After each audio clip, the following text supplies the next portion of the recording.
Assalamualaikum warahmatullahi wabarakatuh. Salam sejahtera untuk kita semua. Pada pertemuan kali ini, kami dari tim 7 Imunoserologi akan membahas sedikit mengenai tes radial imunodifusi. Namun sebelum itu, perkenalkan anggota kelompok kami yang beranggotakan saya sendiri, Nasa Sabila Sofa dengan NIM 031, kemudian juga ada Ika Mafajatumala dengan NIM 042, kemudian juga ada Kania Seba, selanjutnya ada Muhammad Firdaus Budi Alamsyah dan Arafian Restu. Baik, mungkin untuk penjelasan dari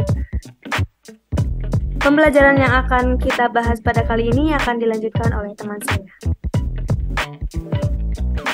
Baik, akan saya lanjutkan. Tes imunodifusi menggambarkan mengenai reaksi pengendapan dalam larutan yang dikenal sebagai uji nyata atau antarmuka.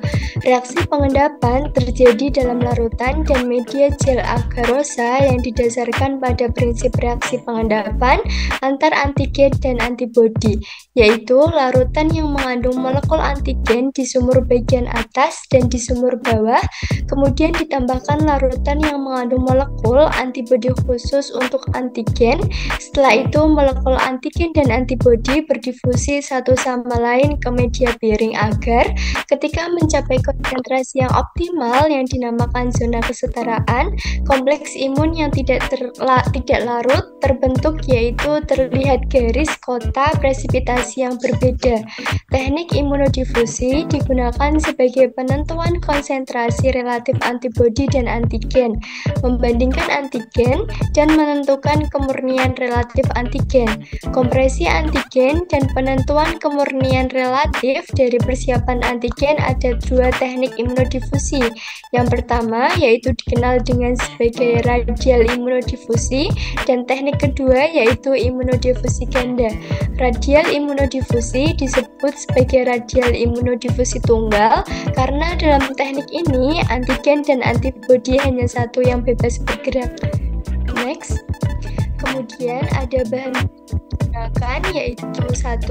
Larutan antigen dengan konsentrasi yang tidak diketahui diberi label huruf X dengan tujuan untuk menentukan konsentrasinya. Yang kedua, ketika larutan antigen standar yang akan mengacu pada larutan antigen yang diketahui konsentrasinya, larutan pertama mempertahankan konsentrasi antigen minimum dan ketiga berisi konsentrasi antigen maksimum. Kemudian yang ketiga, yaitu larutan yang mengandung molekul antibodi terhadap antigen. Next. Kemudian ada langkah-langkah tes radial imunodifusi. Yang pertama yaitu larutan yang mengandung molekul antibodi ditambahkan ke dalam agar cair. Kemudian yang kedua, campuran kemudian dituangkan pada kaca objek.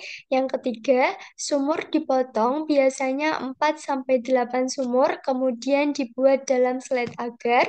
Yang keempat, dalam 3 sumur pertama ditambahkan dengan antigen. Selanjutnya yaitu yang kelima, pada sumur keempat ditambahkan sampel antigen dengan konsentrasi yang tidak diketahui. Yang keenam, slide dibiarkan selama 24 jam hingga 72 jam. Selama periode waktu ini, antigen berdifusi keluar dari sumur difusi ke segala arah. Yang ketujuh, molekul antibodi terdistribusi secara merata dalam media agar yang dipadatkan jadi ketika antigen ini mencapai konsentrasi optimal, mereka relatif terhadap molekul antibodi ini mereka membentuk insoluble. Lalu ada hasilnya. Kompleks imun reaksi pengendapan ini terlihat sebagai cincin pengendapan yang mengelilingi sumur, bahwa ukuran cincin bervariasi dan diameter cincin ini terkait dengan konsentrasi antigen lebih luas. Cincin pengendapan yang mengelilingi sumur berlabel 3 adalah yang terbesar di antara sumur yang lain karena konsentrasi antigen dalam sumur ini maksimum. Jumlah antigen X ditentukan oleh kurva standar. Lalu yang terakhir adalah interpretasi hasil. Yang pertama, kehadiran cincin presipitin di sekitar sumur antigen menunjukkan interaksi antigen-antigen spesifik. Yang kedua, tidak adanya cincin presipitin menunjukkan tidak adanya reaksi. Yang ketiga, semakin besar jumlah antigen dalam sumur, semakin jauh cincin akan terbentuk dalam sumur. Baik, sekian presentasi yang dapat kelompok kami sampaikan. Apabila ada hal yang harus didiskusikan, bisa menghubungi nomor dari anggota tim kami. Terima kasih. Wassalamualaikum warahmatullahi wabarakatuh.